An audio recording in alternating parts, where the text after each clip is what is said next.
안녕하세요. 얼마 전까지 결혼을 앞두고 있던 올해 36살 여자입니다. 남들보다 늦게 하게 된 결혼이니만큼 좋은 짝을 만나 인생의 2막을 시작하게 되었구나 하는 기대를 가지고 있었어요. 지금은 다 물 건너간 이야기이긴 하지만 말이에요.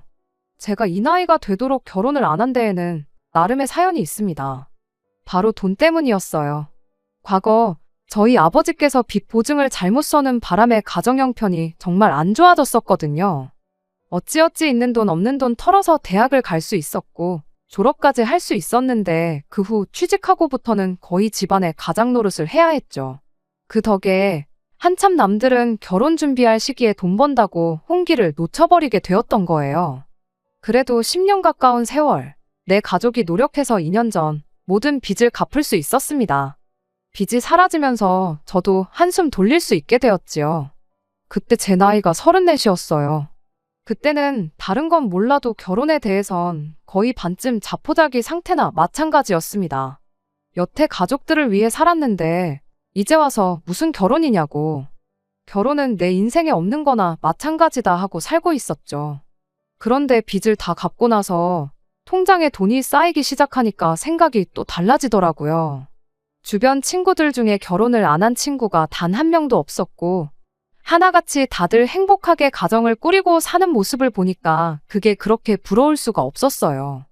그 생각은 점점 더 늦기 전에 결혼을 꼭 해야겠다는 생각으로 바뀌게 되었지요. 그렇다고 해서 뭐 아무하고나 할 테니 결혼하자고 하는 사람만 나타나라 그렇게 생각했던 적은 없습니다. 늦게 하게 된 결혼이니만큼 그만큼 좋은 사람, 나를 있는 그대로 이해해 줄 수 있는 그런 사람 만나서 행복하게 살고 싶은 마음뿐이었어요. 그러다 만나게 된 게 남자친구였죠. 남자친구는 저보다 2살 연상으로 공무원으로 일을 하고 있었어요.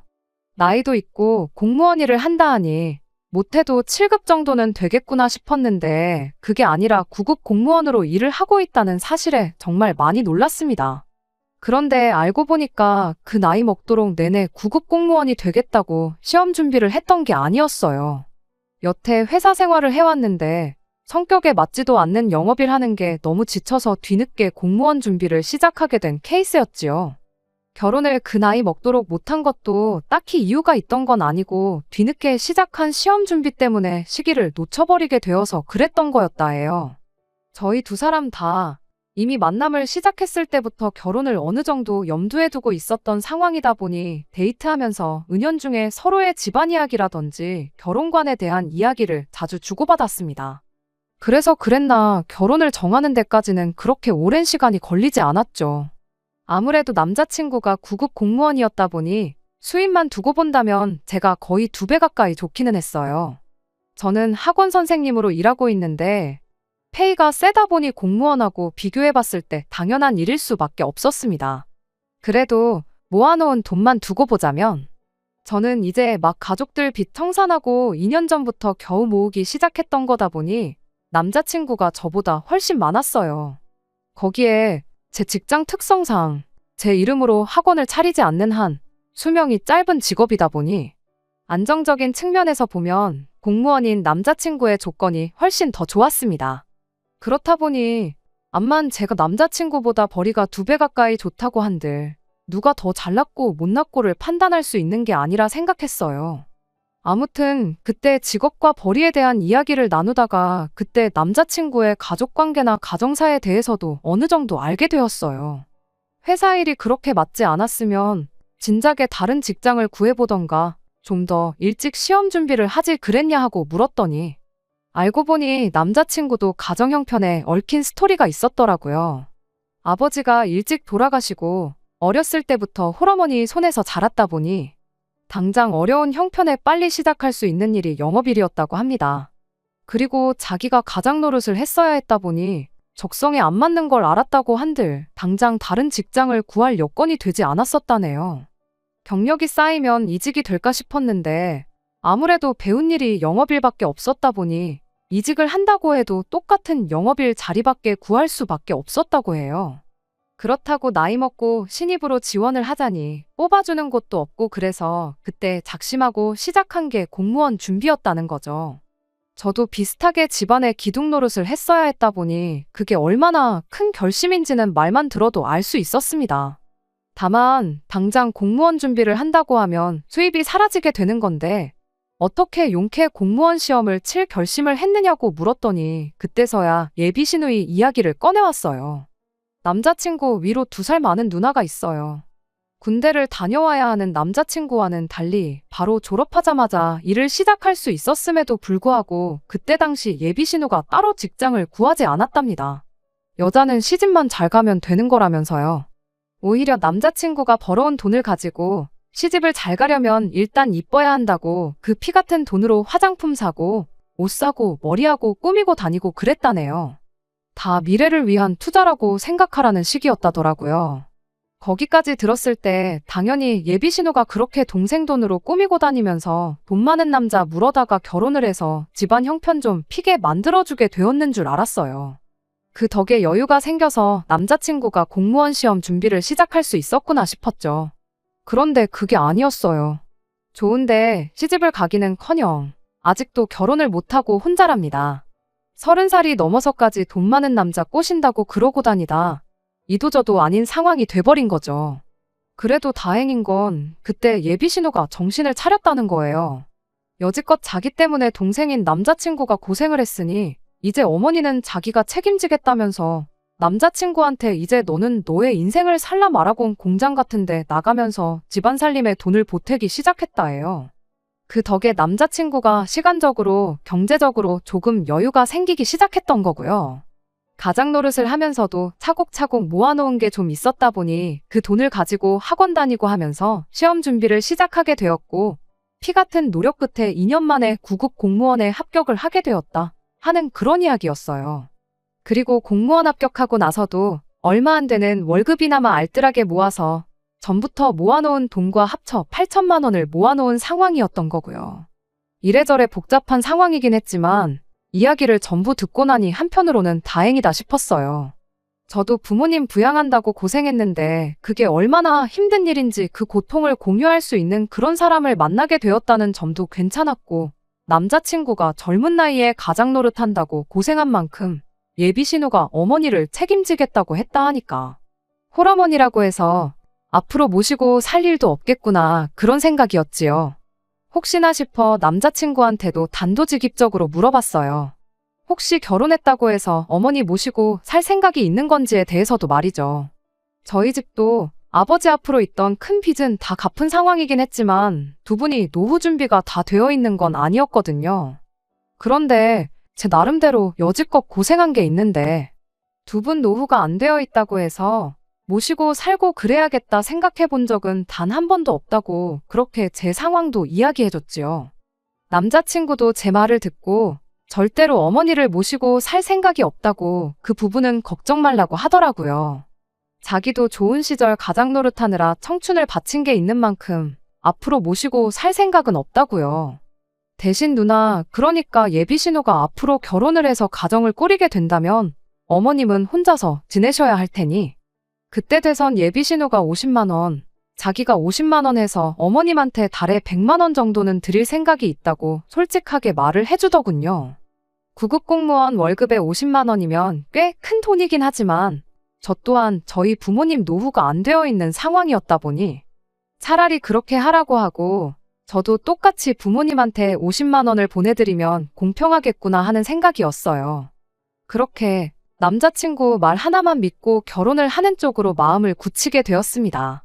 그때 이 말을 듣자마자 가족들한테는 50만 원 외에는 아무것도 안 하겠다. 지장 찍고 각서까지 써야 했었던 걸까요? 본격적으로 결혼 준비를 시작하고 나니 뭔가 상황이 달라지고 있구나 싶은 느낌이 들기 시작했거든요. 특히 결혼 준비 시작하고 얼마 지나지 않아 전해 듣게 된 충격적인 소식 때문에 더더욱이 이게 맞는 건가 하는 생각이 들었어요. 바로 남자친구의 누나, 그러니까 예비 신우가 난데없이 출산을 했다는 소식을 들으면서입니다. 그게 예비 신우 이야기를 남자친구한테 처음 들은 지 3개월도 안 지나서의 일이니 충격적일 수밖에 없었지요. 결혼을 아직 안 했다고 들었는데 아무리 만나는 남자가 있었다고 한들 혼전 임신 소식이면 모를까 난데없이 혼전 출산이라니 이건 또 무슨 말인가 싶었어요. 그것만으로도 충분히 충격적이었는데 더 충격적인 사실이 저를 기다리고 있기까지 했죠.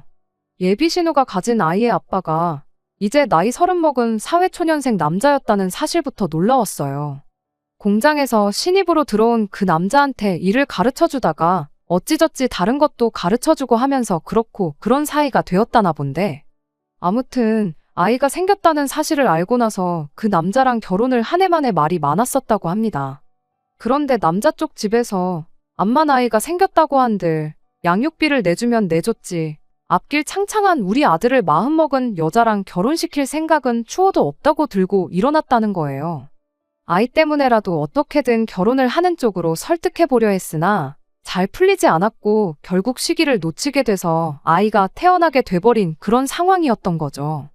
참 예비신우 인생도 기구하구나 그렇게 생각하고 말았는데, 그때부터 남자친구가 누나 병원이다 뭐다 하면서 엄청 챙겨주고 그러더라고요. 다른 사람도 아니고 자기 가족, 자기 누나 일이고 상황도 상황이다 보니 충분히 불쌍할 수 있다고는 생각합니다만, 제가 생각하기에 예비신우 혼자서도 충분히 할 수 있는 일까지 챙겨주기 시작하니 제 딴에는 그게 신경이 쓰일 수밖에요.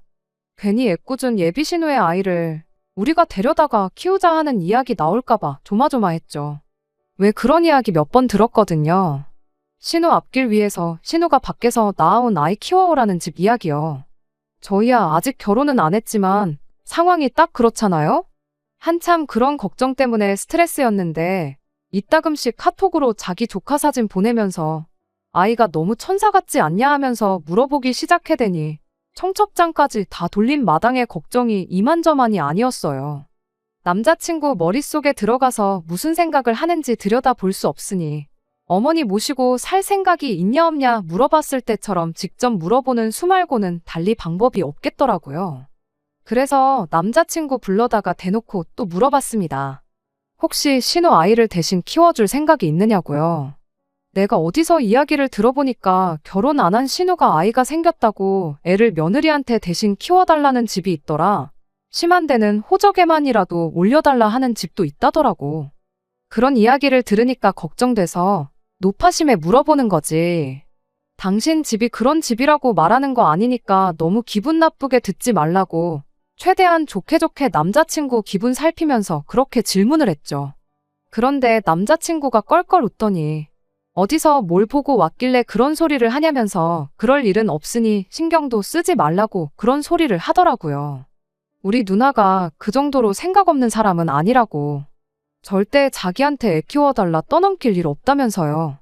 솔직히 집안 형편이 저런데 30살까지 인생 계획이 부잣집 남자 꼬셔서 결혼해가지고 인생 역전 하겠다고 일도 안 하고 놀러만 다닌 거 생각하면 이제 막 사회생활 시작한 30살짜리 직장 동료 꼬셔다가 애까지 만들고 집안 반대에도 어떻게든 결혼을 하겠다고 질질 시간만 끌다가 결국 출산까지 하게 된 거.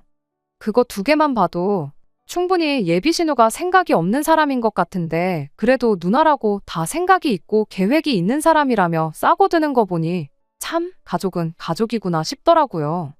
그냥 노파심에 물어본 거라고 이야기를 하면서 재차 남자친구한테 확인을 했어요. 결혼하면 어머니 모시고 사는 일도 없을 거고 예비신우 아이 관련해가지고 대신 키워주니 호적에 올리자니 그런 일도 없을 거라고 한 거 맞냐고요. 그렇게 남자친구한테 몇 번의 같은 대답을 듣고 대화를 잘 끝내긴 했는데 이게 말만 저렇게 한 거지 죄다 말장난이었다는 걸 얼마 지나지 않아서 알게 되었습니다. 그리고 그 결과는 당연히 파혼으로 이어지게 되었지요. 말씀드렸다시피 결혼식 날짜도 잡아놓고 청첩장까지 다 돌린 상황이었어요. 본식 빼고 모든 준비가 다 끝난 거나 마찬가지였는데 딱 하나 준비가 끝나지 않은 게 있었으니 그게 바로 신혼집 문제였습니다. 저희가 아무리 열심히 모았다고 한들 제 나이 36에 4천, 남자친구 나이 38에 8천이 전부였어요. 결혼식 비용 같은 거 제외하고 나면 사실 1억도 안 되는 돈이었는데 저희들 나이 생각해보면 터무니없이 적은 돈이었죠. 게다가 제가 학원 개업은 고사하고 이 선생님 일을 몇 살까지 더 하게 될지도 불확실한 상황도 있고 남자친구도 이제 9급 공무원 된 지가 2년 차밖에 안 되었다 보니 월급도 넉넉하다고 할 만한 정도가 아니거든요. 그런데 거기에 또 결혼하고 나면 양가 부모님 용돈으로 50씩 드리기로 했잖아요. 이미 월급이 들어오자마자 마이너스 100만 원 하고 시작하는 건데 다 늦어서 결혼한다고 경제적으로 여유가 있는 상황은 결코 아니었습니다. 그렇다 보니 신혼집을 구하는데 신중할 수밖에 없었어요. 괜히 욕심내서 감당도 못할 집을 사는 것보다야 10평 남짓한 구축 아파트를 하나 사더라도 투자 가치도 있고 실속 있는 그런 집을 찾는 게 최우선이었죠. 그런데 그런 집들은 하나같이 다 매물이 없더라고요. 요즘 1인 가구 수요가 늘어나서 작은 평수 집이 오히려 더 거래가 활발하다는데 아마 그 때문이 아닐까 싶었습니다. 그래서 결혼식까지 한 달 코앞에 다가와 있는 상황인데도 신혼집을 아직 못 구한 상황이 와버린 거예요. 그러다가 경기권이긴 하지만 서울에 인접해 있고 조건도 꽤 괜찮은 아파트를 하나 알게 되었습니다. 사이즈도 작고 지은 지도 좀 된 집이긴 하지만 주변에 대형계 바로제도 있고 해서 그래도 한 5년 정도 버티고 살고 있으면 그때쯤에는 돈이 좀 되지 않겠나 싶은 투자 가치까지 있는 집이었어요. 제가 일하는 학원과는 거리가 멀어서 출퇴근이 꽤나 힘들어지긴 하겠지만 남자친구의 경우에는 거리도 딱히 큰 문제가 없겠더라고요. 그 정도 단점은 충분히 감안할 수 있다 생각했고 여차하면 학원이야 그쪽 지역도 몇 개 있던데 아예 집 근처로 새로 일자리를 구해보는 것도 나쁘지 않다는 생각도 들었어요. 신혼집 구하는 게 워낙에 고역이었다 보니 제 마음속으론 거의 이 집에 신혼살림을 차리는 쪽으로 거의 마음을 정한 상태였습니다. 남자친구만 오케이 하면 바로 계약해서 대출 알아보고 고칠 거 고치고 곧바로 살림을 차릴 생각이었어요. 그런데 남자친구는 집을 구경도 안 해보고 싫다고 하더라고요. 경기도라서 엄청 멀게 느껴져서 그런 건가 싶어서 설득도 해봤죠. 지하철 노선도 켜다가 당신이 지금 어머님 집에서 직장으로 출근하는 것보다 내가 신혼살림 차리자는 그 집에서 직장으로 가는 게 훨씬 빠르다고. 10평 평수가 작게 느껴지긴 해도 당장 우리 둘만 사는 데는 충분하다고. 주변에 있는 재개발호재도 하나씩 찾아다가 다 보여주고 아주 열심히였습니다. 누가 보면 제가 그 집을 파는 영업사원인 줄 알았을 거예요. 그런데 끝까지 남자친구는 그 집이 마음에 들지 않는다며 실은 기색을 숨기지 않았어요. 하다 저도 답답해서 그럼 결혼식 한 달도 안 남았는데 어디서 지낼 거냐고 결혼식 올리고도 각자 부모님 집에서 따로 살림할 거냐고 그렇게 따졌더니 남자친구가 그러면 딱 일주일만 더 기다려보자고 하는 겁니다. 일주일 사이에 다른 더 좋은 매물이 나올 수도 있는 거 아니냐고요. 제가 알아온 집에는 일단 가계약금만 걸어놓자고 만약 일주일 뒤에도 다른 사람이 계약 안 하고 있으면 그게 우리 집이다 생각하고 자기도 더는 말하지 않겠다는 거예요. 그래서 그러자고 했어요. 그리고 부동산에 다시 찾아가서 남자친구는 모르게 그냥 계약금 걸어놓고 왔습니다. 일주일 내로 더 좋은 매물이 나올 리는 만무했고 제가 찾은 그 집은 정말 2번은 나오지 않을 좋은 매물이라는 확신이 있었거든요. 근데 그 사이에 누가 체각이라도 하면 정말 배가 아파서라도 몇 날 며칠 잠을 설치겠구나 싶은 생각밖에 안 들었었어요. 이걸 가지고 따지고 보면 저도 남자친구를 속인 거 아니냐 하시는 분들도 있으실 테지만 저야 두 사람의 더 좋은 앞날을 위해 그랬던 거지 말장난까지 해가면서 자기 혼자만 이득을 보겠다고 속인 건 아니니 차이점이 있다고 생각합니다. 그날 이후로 출근하고 퇴근하고를 반복하니 일주일 지나가는 거 얼마 걸리지도 않았어요. 당연히 좋은 매물이 나왔다는 부동산 연락도 없었고 인터넷 어디를 뒤져봐도 그 집 이상의 가치를 하는 집은 나오지 않았습니다. 다음 날이 약속한 일주일의 마지막 날이어서 미리 계약금 걸어놓은 사실도 말해주고 신혼집도 그 집으로 정하자고 아예 단판을 지어야겠다 싶었어요. 그렇게 남자친구한테 만나자고 연락을 했더니 아니나 다를까 남자친구가 자기가 먼저 연락하려고 그랬다며 내일은 밖에서 만나지 말고 자기 집으로 오라더라고요. 겸사겸사 예비신호 인사도 시켜주고 조카도 보여주고 그러겠다면서요. 그날까지 제가 예비신호에 대해서 말만 들었었지 직접 만나본 적은 없었거든요. 뭐 그때야 남자친구가 무슨 꿍꿍이 속이 있어서 저를 집으로 불러내는 건가 하는 생각은 하지도 않았어요. 이미 예비신호와 그 아이 관련해서 남자친구하고는 이야기도 다 끝난 상황이었고 어머니도 모시고 살 생각 없고 용돈 50만 원 드리는 걸로 끝내자고 다 이야기가 되어 있던 상황이었으니까요. 그때까지 출산이다, 몸 추스린다 어쩐다 해서 예비 신우를 직접 만났던 적이 없었으니까 이제 시간이 돼서 겸사겸사 인사나 시켜주려는 건가 보다 하고 가벼운 마음으로 남자친구 집에 찾아가기로 했어요. 그래도 빈손으로 가기는 뭐해서 과일 이것저것 사가지고 들고 갔죠. 어머님이 과일을 좋아하시는데 작년부터 과일값이며 물가가 너무 올라가지고 올해는 과일 구경도 못 해봤다길래 그거 생각해서 종류별로 잔뜩 사가지고 찾아갔어요. 집에 도착해서 문 열고 들어가니까 남자친구가 자기 조카를 안아들고는 이제 왔냐고 저를 반겨주더라고요. 애를 안아들고 있는 꼴을 보니 엄청 어색한 게 자기 조카 이쁘다고 해서 집에서 따로 애를 봐주고 그러는 것도 아니겠구나 싶었어요. 오히려 안심이었죠. 내가 예비신우라도 저렇게 뭐래도 어설픈 사람한테 내 자식을 맡기고 싶은 생각은 안 들겠구나 싶었거든요. 말씀드린 대로 그날이 예비신우를 처음 본 날이었는데 나이가 40인 게 안 믿겨질 정도로 예쁘긴 하더라고요. 괜히 부잣집 남자 만나겠다고 그러고 다녔던 게 아니었구나 싶었어요. 놀러 다니는 거 좋아한다길래 엄청 말 많고 부침성 좋은 성격이라고 생각했는데 딱히 말수도 없고 조용하니 앞으로 친하게 지낼 수 있을지는 모르겠어도 결혼하고 나서 부딪힐 일은 없겠구나 하는 생각이었어요. 어머님이야 진작에 인사드리고 상견례도 하고 다 했으니 뭐 말할 것도 없었고요. 그렇게 꽤나 좋은 분위기 속에 집에서 식사를 마쳤고 예비신우가 직접 가서 제가 사온 과일도 깎아가지고 오고 그랬어요. 사소한 거지만 그래도 나한테 안 시키는 거 보니까 결혼하고 나면 시댁 식구들 때문에 무슨 문제가 생길 일은 없겠구나 싶었습니다. 그때까지만 해도 그렇게 좋은 생각들만 하고 있었죠. 대충 자리가 마무리되어가는 가운데 저는 말 꺼낼 타이밍만 기다리고 있었어요. 계약금을 상의 없이 걸어놓은 게 제 발 저리긴 하더라고요. 암만 좋은 의도로 그랬다고 한들 가족들 다 있는 자리에서 내가 약속 안 지키고 거짓말했다고 말을 꺼내는 것 같아 조심스러울 수밖에 없었어요. 이제 서로 할 말도 떨어져서 정적이 이어지는 가운데 남자친구가 난데없이 우리 집이 어떠냐고 묻더라고요. 무슨 질문인지 눈치를 못 채고 있으니 뭐 바뀐 거 없냐고 하길래 구석구석 돌아보니 처음 인사드리러 왔을 때랑 조금 달라져 있다는 걸 알게 되었어요. 기껏해야 도배랑 장판 정도지만 집이 전반적으로 환해졌더라고요. 벽지 안이나 가구 뒤쪽으로 묵은 곰팡이가 있을 수도 있고 아이가 생겼으니 그런 것 때문에 바꿨나 보다 그런 생각이었어요. 동시에 이런 걸 왜 물어보나 싶기도 했죠. 그래서 대충 어색하게 좋아졌네 하고 한마디 대답하고 말았죠. 그런데 난데없이 남자친구가 집 구경 좀 시켜줄까 하는 거 아니겠어요?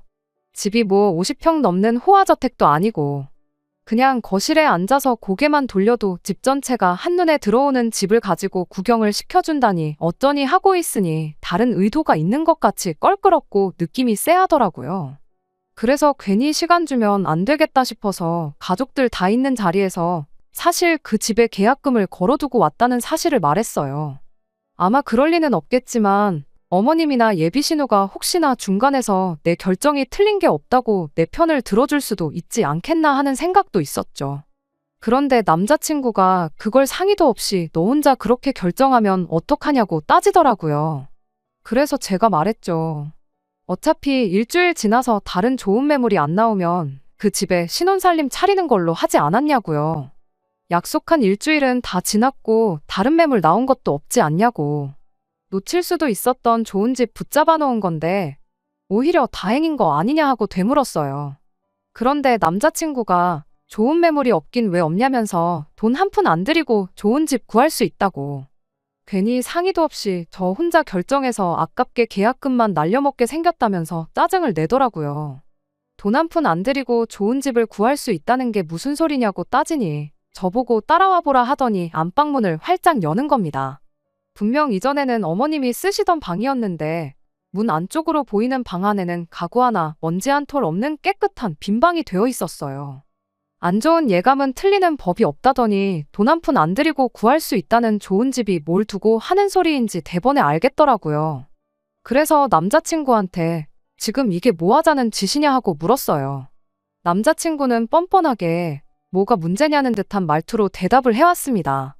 방 크기만 두고 보면 제가 계약했다는 그 집과 비교했을 때 그렇게 크기 차이도 나지 않는다고. 둘이서 사는데 집 크기가 뭐가 중요하겠냐며 그 말을 제가 먼저 하지 않았냐는 거예요. 혹시나마 예비신우나 예비시모가 정상적인 사고를 가지고 있어서 집을 미리 계약했다는 이야기를 꺼냈을 때 제 편을 들어줄 수도 있지 않을까 생각했던 제가 바보였지요.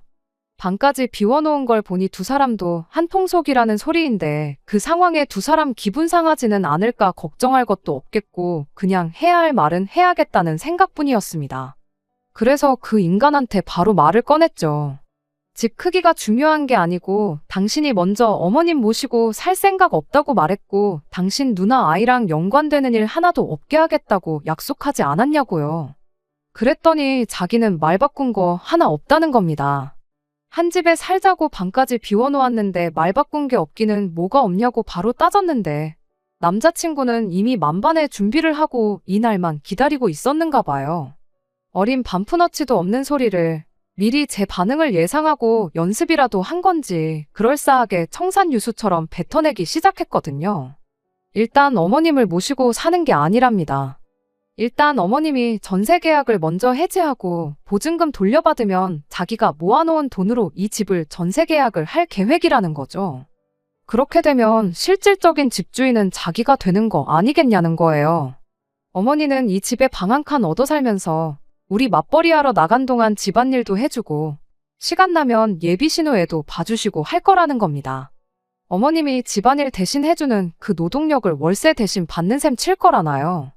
그러니까 말인즉슨 어머니가 내 집에 새들어 살게 되는 거니 따지고 보면 모시고 사는 게 아니라 어머니가 우리 집에 얹혀 살게 되는 거나 마찬가지라는 거죠. 거기에 또 이렇게 되면 자기는 또 어머님한테 용돈 드리기로 했던 거 그거 안 드려도 되는 거 아니겠냐대요. 매달 50만 원씩 못해도 20년은 드렸어야 할 텐데 그걸 따지고 보면 딱 지금 우리 모아놓은 돈만큼은 된다는 겁니다. 그게 결과적으로는 돈 한 푼 안 들이고 집을 구하는 거나 마찬가지라는 소리였지요. 또 같이 한 집에 산다 뿐이지 우리가 누나 애를 대신 키우자는 것도 아니지 않냐는 거예요. 누나가 누나 애를 직접 키우는 거고 어머니가 도와주시기까지 하니 우리는 조카 관련돼서 뭐 해야 할 일 아무것도 없다는 소리였죠. 그러니 자기는 말 바꾼 적이 없다는 거예요. 모시고 사는 게 얹혀 사는 게 되고 애는 애엄마가 직접 키우는 꼴이니 자기가 했던 말에 거짓이 하나 없다고 하는데 말장난을 해도 정도가 있지 어이가 없어서 뭐라 따지고 싶은 생각도 들지 않았어요. 그냥 그 길로 제 짐 챙겨서 자리에서 일어났습니다. 식탁에 보니까 제가 사온 과일 중에 사과 몇 개랑 천혜향 몇 개 남아있길래 그거 먹으라고 두고 가는 것도 아까워서 그것도 제 가방에 꾸역꾸역 챙겨서 나와버렸어요. 그래도 어머님이랑 예비신우는 염치라도 있는 건지 나가는 저한테 아무 말도 안 하고 가만히 앉아있더라고요. 집에서 나오자마자 몇 걸음 안 걸었는데 남자친구가 쫓아나와 저를 붙잡았습니다. 그 와중에도 미안한 거보다 가족들 앞에서 뭐 하는 짓이냐고 자기 체면을 찾고 있는데 참 결혼식 3주 앞두고 이런 사람이라는 걸 알게 된 게 오히려 다행이구나 싶은 생각 말고는 다른 생각이 들지 않았어요. 그 와중에 남자친구가 제 마음을 돌려보겠다고 꺼낸 변명이 더 어이가 없었습니다. 누나 아이 태어나는 거 보고 몸조리 한다고 며칠 알아놓은 거 보니까 갑자기 집안 가장 노릇하면서 없어질 뻔했던 효심이 살아났는가 봅니다.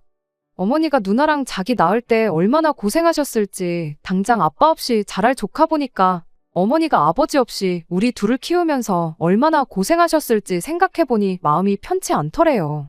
그래서 이렇게나마 한 집에 가까이 지내면서 행복하게 살고 싶다는 소리를 하는데 이 인간이 결혼할 뻔했던 사이라고 제 팔을 붙잡고 있는 것도 열불이 터져서 저도 모르게 제 가방을 휘둘러서 남자친구 얼굴을 한 대 쳐버렸죠.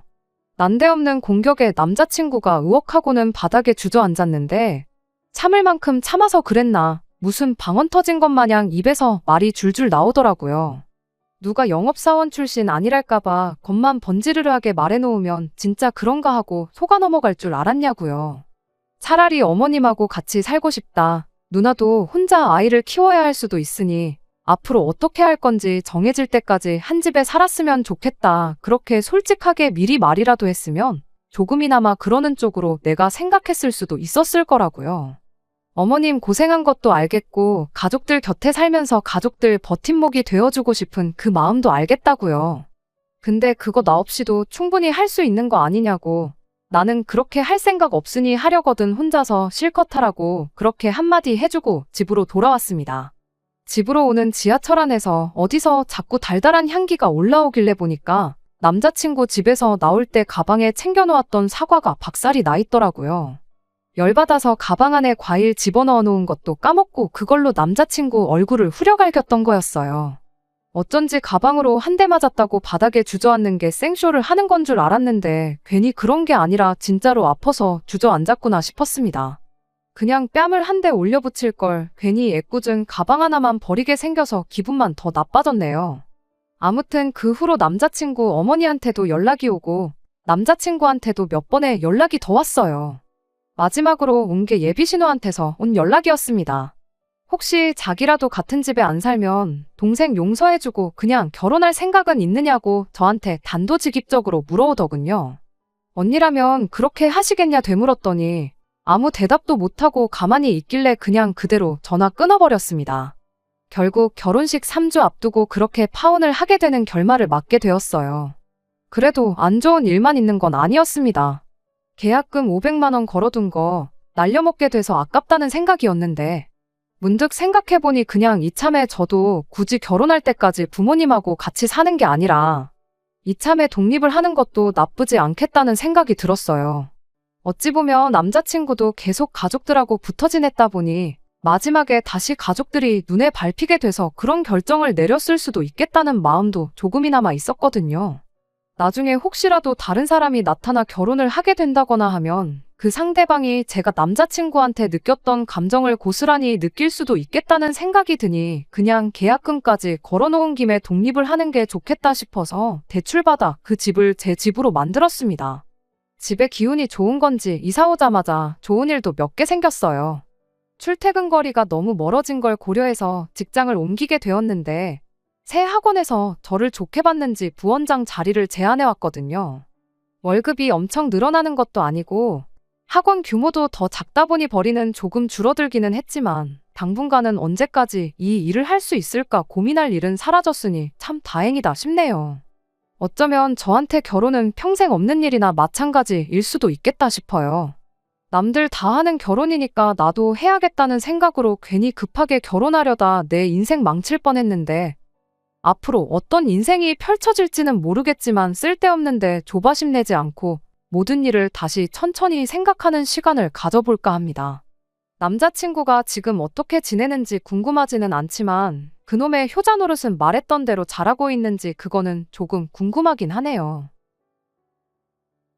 끝까지 들어주셔서 감사합니다. 오늘의 사연은 여기까지입니다.